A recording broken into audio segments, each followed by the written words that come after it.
All right, we're live. Hey, it's Adam with the Productivity Academy.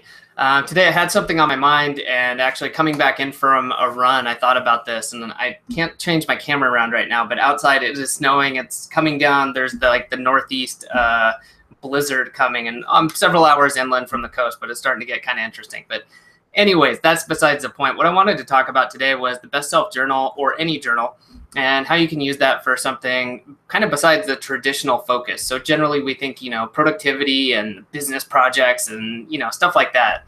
And something that I've ended up using my Best Self Journal for, got it hanging out right here. So I've been using it for a while now, and I've used several journals if you've seen any of my other videos.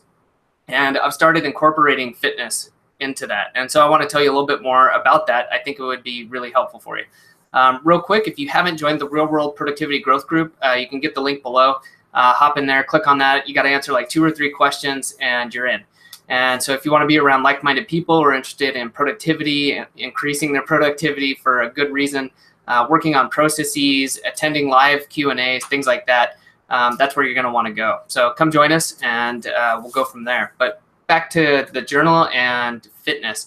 So something I'd noticed, over the years was, and I'm sure everybody can relate to this, like the holidays or just any times, maybe you have a slump, or, you've been eating too much, or you're not eating good, and you can just tell that, you're off, and it affects you more than just, I don't feel good, or I'm gaining weight, or, losing weight, or whatever it is. You can tell that it affects all these other areas. You don't have the same focus or the ability to focus. You might not have the energy to make it through a day.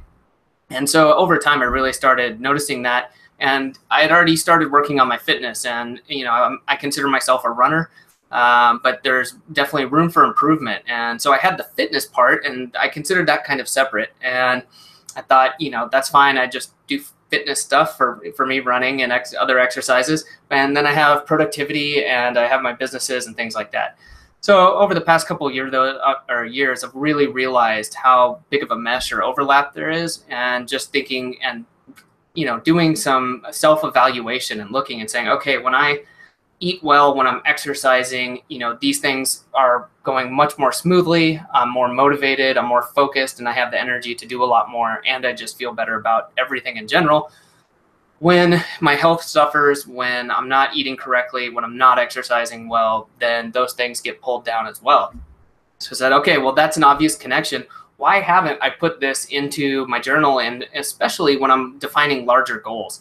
So maybe I have, business 1, goal, business 2 goal. Why isn't something like maintain, X level of fitness, or, something like that? Why isn't that in there? So I started doing that with this iteration of the Best Self Journal. And for myself, actually, like I said, I'm a runner. I enjoy exercising. I'm certainly not I'm no like fitness trainer or anything like that, but I enjoy getting out there and exercising. So what I looked at was like, what can I do that's really long-term and provides me hopefully the health? And I looked at it, and I looked around and said, body fat percentage. I think that's more indicative, because I've gained weight training for a marathon before. So like going out and running doesn't necessarily mean that you're going to be in great shape. So I said, okay, that's great. I could definitely lower my body fat percentage, and that's a great healthy goal. I can definitely do that safely. I'm very much safe losing several points on my body fat percentage. And so I looked at that, but then the most important part is saying, okay, that's a great goal. How am I going to get there? And listing those out. And for myself, it started with, well, how do you measure body fat percentage? Turns out there's a lot.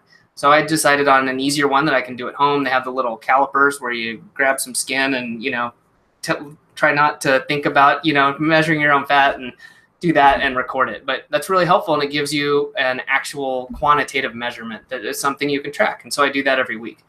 And there's a couple other things I'm doing too. Like once a week, I'll read an article on fitness, and, it's a general goal that I have, that once a week I pull something up on either losing body fat or fitness for runners.